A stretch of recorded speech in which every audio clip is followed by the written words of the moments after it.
Lord Lamont. Well, my reasons for wanting to leave are based on what the Prime Minister said on this very platform here when he made his Bloomberg speech, where he said the present situation in the EU was not satisfactory and it needed radical change. I'm sorry to say I don't think that that radical change was met. It was disappointing. And given that we didn't achieve what he thought was necessary then, I think on balance, not an easy decision, we ought to leave. I think also the issue of self-government is extremely important, and I'm sorry to see that's been excluded a bit from what we agreed originally on the debate. It is an issue even for people in the city just interested in markets. It's an important aspect. Well, I think it's understandable why President Obama took the position he did, but the idea that there's a queue is one that's unknown in America. The US is negotiating several deals simultaneously, and it always has negotiated several deals simultaneously. So the idea that we would be deliberately put at the back end of the queue, I think, is not right, and President Obama won't be in office when it happens. Could I just go back to something you said earlier to Nigel, when you said, wouldn't we be weaker globally? Wouldn't we, because of the cumulative power of the EU? The EU may be good at trade policy, but the EU as a geopolitical player is quite hopeless. They can't agree on almost any foreign policy question, whether it be Syria, whether it be Iraq, whether it be recognition of Kosovo, the Falklands War. The idea that the EU is a geopolitical player is an illusion fostered in Brussels, but it is utterly unreal. And the whole problem with the EU is the very, very ponderous way in which decisions are made. Actually, we would be more effective making decisions on our own more quickly rather than going through this laborious process of trying to get the consensus of a very large unit. Mostly a lot, and including a lot of the French politicians. Lord Lamont? Well, I think there's a mythology about the single market, which is, and it's widely believed by businessmen, it's believed by the CBI, that you have to be part of it in order to sell to it. That, you know, these rule-making opportunities give you access. The fact is that many, many countries sell to the EU without being members. America actually sells more to the EU than we do. Switzerland, per capita, sells more to the EU than we do. Even when you look at services, the intra-trade in services within the EU is growing less quickly than EU growth of services to the rest of the world. And as Nigel said, our trade with the EU has dropped by 10 percentage points, from 54 to 44%. That is a dramatic drop and illustrates that the EU is a declining power. It is a slow growth region. Someone said it's like a walled garden. I think they should have added it's like a walled garden in which the trees and plants desperately need some water. Karen. But that's just not what most businesses are saying. They are saying that they really do value the fact that they have no tariff barriers within Europe and can trade very freely, and it enables them to trade more effectively with the rest of the world. So, you know, if you take they wouldn't have those big tariff barriers anyway. Under WTO rules, some of our most important industries, like the car industry, would have 10% tariffs. Do you really believe that Germany, whose largest market for cars is the UK, is going to allow a 10% tariff to be imposed on British cars? I think we have to be incredibly clear here. I think we need to really understand what the process of leaving would look like. And if you look at what happened with Article 50... Do you think Germany would allow that? It's not just up to Germany. There would be 27 countries. Most things are up to Germany in the EU. All of whom would have a veto. It's worth reading Article 50. I mean, it is a frightening read, because there are veto powers that every one of those 27...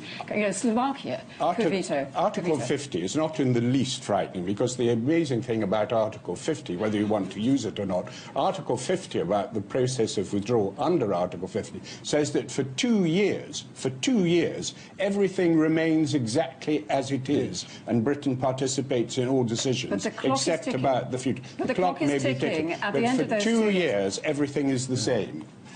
Raymond. Maurice Levy? Well, earlier, Mario Monti said that he was not in favour of European political union. Now he's talking about the young democracy of the European Parliament. We all know what will happen as time goes by. The European Parliament will acquire more and more power. Britain has something like 10% of the seats in the European Parliament. It is something like 8% of the votes in the Council of Ministers. This is moving in the direction of political union. We are a very small part of it. And I do not believe that democracy can be exercised over 28 countries. There is not a European people in that sense. There is a French people, there is a British people, there is a German people, there is a Swiss people, even though they speak different languages. But you do not have a 28-country democracy. It simply cannot work.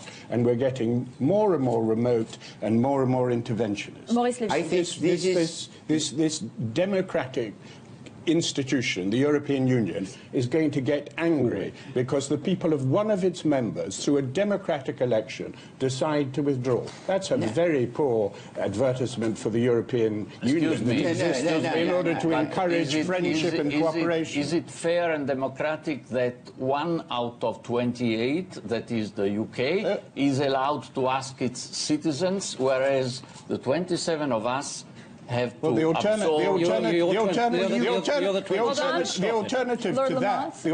to that is Britain is compelled to remain within the EU, whether its citizens want to or not. And the reason that they are angry and nervous about this is because they know very well that if Britain withdraws, there is a risk, I put it no higher than that, a risk that other countries will begin to think about it. That is for each country to decide. But I'm afraid I think it's a shameful argument to say that there would be anger. There ought to be respect for the vote of an individual country. Well, we've heard that. We've heard that from Finance Minister Lamont.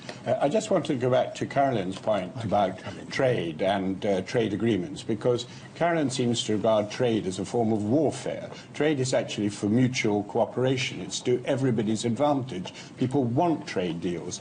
And the idea that it's very difficult to negotiate trade deals, I don't entirely accept. And I don't accept that it's necessarily easier through the EU just because of the size of the EU. If you look at small countries like Chile, like Singapore, like Korea, they've actually negotiated free trade agreements that are far larger actually than those of the EU. If you add up the GDP of the countries with which Switzerland has free trade agreements, it's much larger than the combined GDP of the countries with which the EU has free trade agreements. And furthermore, the free trade agreements of many countries outside the EU include, to some extent, financial services, which the EU's free trade agreements have not been able to do by and large. See, I just don't think that is right. I think if you talk to people... Your examples were EU trade deals. You said the EU's deal with America, and then you said Switzerland, but you were referring to Switzerland negotiating with the EU. The fact that the EU takes a long time doesn't mean it has to take a long time. The same is true of the TTP deal. No, the trade...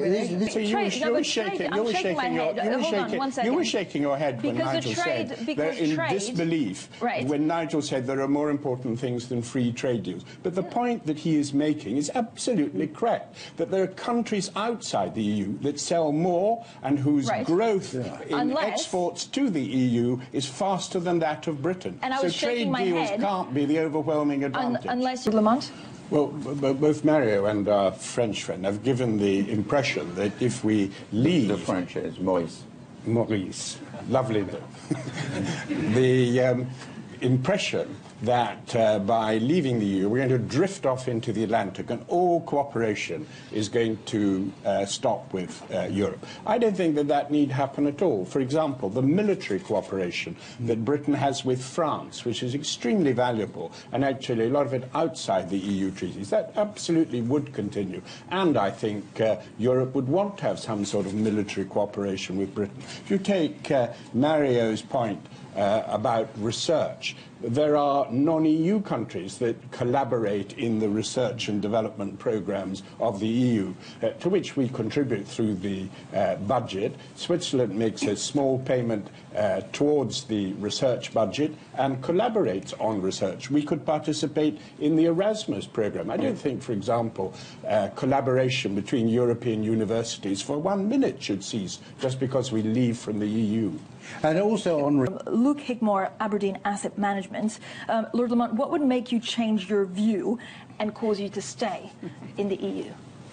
I think it would require much more on the democracy front, much more return to national parliaments. One of the objectives that David Cameron set out in this very room was that he wanted power to go back to national parliaments, and that has not happened, I think, in any significant way as a result of the negotiation. I do not accept the legitimacy of the European Parliament. I do not believe there is such a thing as a European demos, a European popular will across 28 countries. I would want to see much more power given back to national parliaments. Facing it. Lord Lamont? I believe that if there was a vote to leave the EU, that might be the one way in which you could actually save the EU.